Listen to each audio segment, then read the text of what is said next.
Hello everyone, welcome back on my YouTube channel school champ. आज हम करने वाले हैं क्लास 6 की पोएम जो कि इंग्लिश की रहने वाली है और पोएम का नेम रहेगा the raven and the fox. The raven and the fox. देखिए, रेवन और फॉक्स, फॉक्स आपको पता है लोमड़ी होती है और रेवन क्या होता है। रेवन का देखिए मीनिंग होता है, दो टाइप से हम रेवन को यूज करते हैं। एक एडजेक्टिव के अगर रूप में हम इसको यहाँ पर माने तो एडजेक्टिव का यहाँ पर मीनिंग होता है रेवन का shiny deep black colour. Shiny deep black colour often used to describe hair, यानी कि जो एडजेक्टिव है वो डिस्क्राइब करता है लेकिन हेयर को डिस्क्राइब करता है, जिसका मीनिंग होता है कि हेयर है वो शाइनी डीप ब्लैक कलर के हैं। ओके, लेकिन जो रेवन वर्ड है यहाँ पर नाउन यूज हुआ है और जिसका मीनिंग होता है ए लार्ज और इंटेलिजेंट बर्ड होता है। रेवन होता है एक लार्ज इंटेलिजेंट बर्ड जो कि लार्जर देन क्रो, क्रो से थोड़ा बड़ा होता है और its ability is can fly upside and down. ये ऊपर भी उड़ सकता है और नीचे भी उड़ सकता है। ओके, ये पोएम है तो इसको हम देखिए आगे रीड करते हैं। Let us do these activities before we read. ये एक्टिविटी करेंगे हम इसको पढ़ने से पहले। We know that frog crook.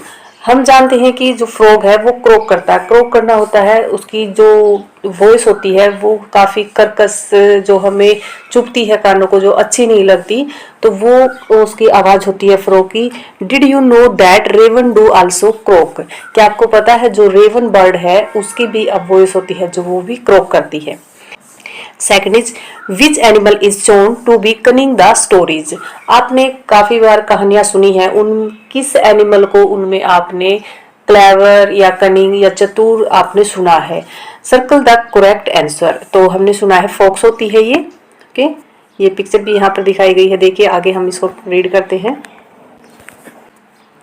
Mister Raven was perched on a limb. Perched meaning होता है to sit on a branch and limb होता है ब्रांच। ओके, तो मिस्टर रेवन है जो वो बैठा हुआ है कहां पर, अपॉन ए लिम्ब, एक ब्रांच के ऊपर वो बैठा हुआ है। एंड रेनार्ड द फॉक्स, और जो फॉक्स है उसका नाम रेनार्ड है। लुक्ड अप एट हिम, जो रेवान बैठा है ब्रांच के ऊपर उसको वो देख रही है। For the raven held in his great beak, जो रेवान है उसने पकड़ा हुआ है, उसकी जो चोंच है, रेवान की जो चोंच होती है, बीक होती है, वो काफी बड़ी होती है, लंबी होती है, तो उसमें उसने कुछ पकड़ा हुआ है, हेल्ड कर रखा उसने। A morsel the fox. A morsel, a morsel होता है a piece of food, food का कोई टुकड़ा। यानी जो रेवन है ब्रांच के ऊपर बैठा हुआ, उसने अपनी बीक में एक पीस ऑफ फूड उसने हेल्ड किया हुआ है।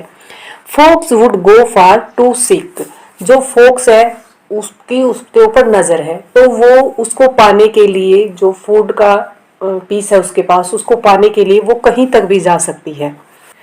सेड द फॉक्स, फॉक्स ने कहा, in admiring tunes, admiring tunes में कहा। एडमायरिंग मीन होता है या तो to respect very much somebody, या फिर हम बोलेंगे कि किसी की तारीफ में उसने बोला। माई वर्ड, मेरे ये वर्ड हैं। Sir raven, sir raven, you are a handsome bird such feathers.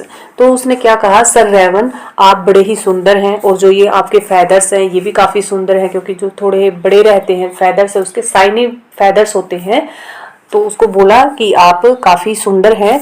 If you would only sing, अगर आप थोड़ा सा कुछ गा दे, the birds of these woods, जो इस वुड्स के बर्ड्स हैं, वुड्स होता है जंगल होता है, मतलब कि छोटा होता है, एक जंगल थोड़ा काफी बड़ा होता है, लेकिन सेम टाइप के ट्रीज जहां पर मिलते हैं उसको भी हम वुड्स बोलते हैं। ओके, तो जंगल के जो भी सभी बर्ड्स हैं वुड कॉल यू किंग, तो वो आपको राजा बुलाएंगे। The raven who did not see the joke, raven जो उसकी चालाकी को नहीं समझ पाया। forgot that his voice was just a croak, वो भूल गया कि उसकी जो वॉइस है, उसकी आवाज है वो भी क्रोक है, कर्कश है। He opened his beak in his foolish pride, and down fell the morsel the fox had hid. He opened his beak. Raven ने अपने घमंड में उसने अपने चोंच को गाने के लिए खोला, मुंह खोला उसने, and down fail the morsel, और जो फूड का पीस था वो नीचे गिर गया. द फोक्स हैड आइड, जिसकी जो फोक्स है उसकी नजरें थी, जिसके ऊपर, जिस फूड के ऊपर उसकी नजरें थी वो नीचे गिर गया. ओके, हा हा लाफ द फोक्स, फोक्स हंसी हा हा करके. एंड नाउ यू नो, और अब आप जान गए होगे. Ignore sweet words that make you glow, उन शब्दों को नजरअंदाज करना चाहिए. दैट मेक्स यू ग्लो, जो आपकी झूठी तारीफ करते हैं. Pride my friend is rather unwise, मेरे दोस्त घमंड करना एक मूर्खता वाला काम है. Okay, I am sure this teaching is quite a surprise, मैं श्योर हूं कि ये जो स्टोरी है ये एक हैरानी भरी वाली कहानी है जो हमें एक सीख देगी. Okay, explanation is complete of this poem, and we will discuss question and answers in next video. Thanks for watching my video.